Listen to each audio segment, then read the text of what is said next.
The roar of the engines filled the air as I stood at the foot of the stairs leading to the jet. The scene was almost poetic, an illusion of unity, a carefully crafted partnership that had long since crumbled.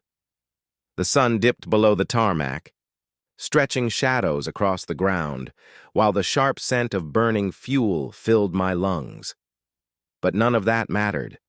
My focus was solely on her. At the top of the stairs, my wife stood, her gaze colder than I had ever seen. "Only family is permitted," she said, her voice devoid of warmth. The words didn't register at first. They hung in the air, refusing to sink in. But when they did, they struck deep, like claws raking across my chest. I let out a short, incredulous laugh, not out of amusement, but sheer disbelief. "You're joking, right?" She didn't flinch, didn't even blink. "Only board members and their families are on the list," she continued, her tone clipped and businesslike. "This is a strategic retreat. Don't take it personally." I clenched, my jaw as she sighed in frustration, as if I were the one being unreasonable. "Don't turn away from the man who built your empire by hand," I said, stepping back slowly. I looked past her into the cabin, scanning the faces inside, the company I had created, the team I had trained, the foundation I had laid. And yet, to them, I was nothing. An outsider. Her aide stepped forward, motioning to security. The absurdity of it nearly made me laugh again. Another step back. The engines roared louder, then the doors closed. My wife, my so-called partner, was leaving, without me. I watched as the jet ascended into the sky, dwindling into the horizon. Then my gaze shifted to the glass window of the terminal, where my own reflection stared back at me. I barely recognized the man standing there. A man who had sacrificed everything. A man who now had nothing left. But that wasn't true, was it? She thought she had erased me, that she had won.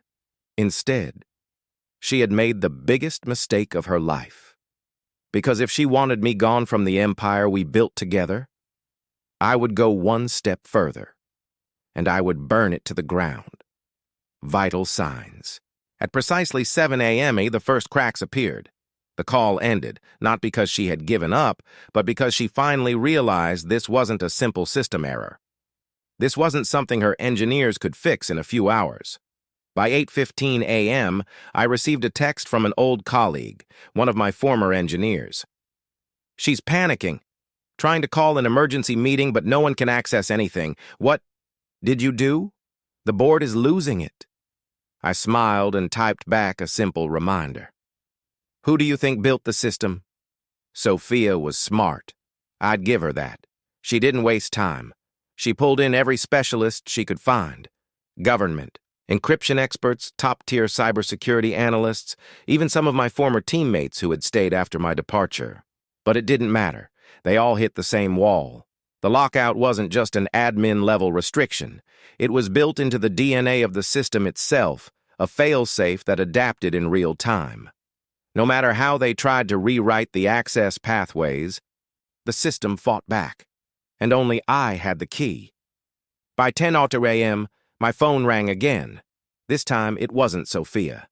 It was a board member. "Aaron," he began, his voice strained, "we appear to have encountered a technical issue. I assume you're aware?" I let the silence stretch, then leaned back in my chair. "You mean the issue where you blocked me from my own creation?"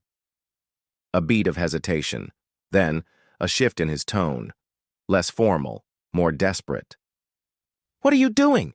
The entire business is in lockdown. We're hemorrhaging millions." I glanced at my laptop. Hypersync's stock was in freefall.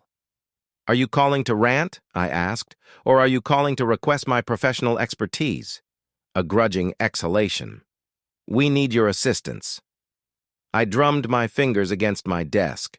That was the first crack in their arrogance. "You need my assistance," I repeated, amused.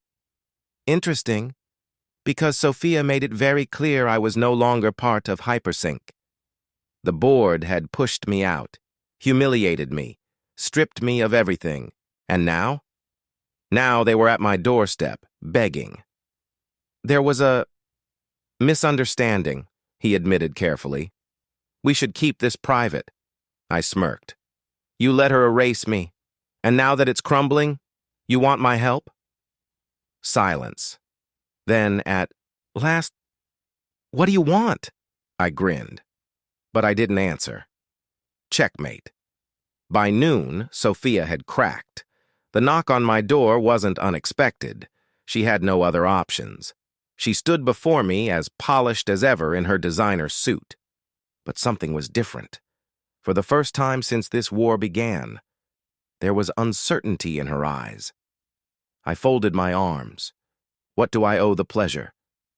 She exhaled sharply, jaw tight. Let me in. I didn't move. Aaron, she said, irritation flaring, I don't have time for games. I smirked. You sure about that? She hesitated, forced herself to stay composed. Then, a more measured tone. We can fix this. I raised an eyebrow. We? Her throat bobbed as she swallowed. I made a mistake. I let out a sharp, humorless laugh. Oh, you see that now? It was a mistake to force me out, to erase everything I built, and now you need me to fix it? Her fists clenched at her sides. Do what's best for the company, Aaron. I shook my head. Talk your way out of this. Convince the board, because as far as I'm concerned, this isn't my problem anymore. Her breath hitched. Her control was slipping. I leaned in, my voice dropping to a whisper. Hypersync was mine before it was ever yours, and now you don't have it anymore. Aaron, she whispered, this is my life. You can't do this. I tilted my head, amused. When you erased me, you made that choice. She didn't respond. She couldn't. So I leaned in even closer. Take this as your first lesson in losing everything. Then I shut the door in her face. By dusk, investors had fled. The media had caught wind of the collapse. By midnight, Sophia was finished. The board scrambled, desperate to contain the damage. The final call came the next morning. I didn't answer. By lunch, her lawyer tried. Mr. Carter, we'd like to discuss an arrangement. I leaned back, stretching. No deal. A pause. We're willing to negotiate, I chuckled. Sophia doesn't get to negotiate. She lost her business, her investors. And soon, she'll lose everything. And with that, I hung up. By the end of the day, Sophia wasn't just another fallen CEO. She was a cautionary tale. And me? I sat back, coffee in hand, and watched the empire she stole from me burn to the ground.